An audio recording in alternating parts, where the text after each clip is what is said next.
ভাই লাড়ালাড়ি করেন কেন? বিসমিল্লাহির রহমানির রহিম ওয়াতাসিমু বিহাবলিল্লাহি জামিআন ওয়া লা তাফাররাকু।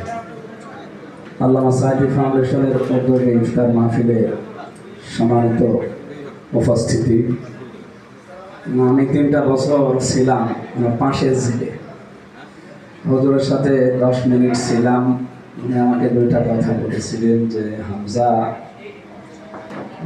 চট্টগ্রাম, খুলনা এই 2টা জায়গার নাম আমার মনে আছে। বলছিলেন এই 2 জায়গায় যদি যেতে পারো, আমি বের হতে পারবো কিনা জানি না, তুমি যদি যেতে পারো বলবা। আমি কোরআনের কথা বলতে কোনোদিন পিছপা হয়নি, তোমাকেও আদেশ করছি কোনোদিন কোরআনের কথা বলতে পিছপা হবা।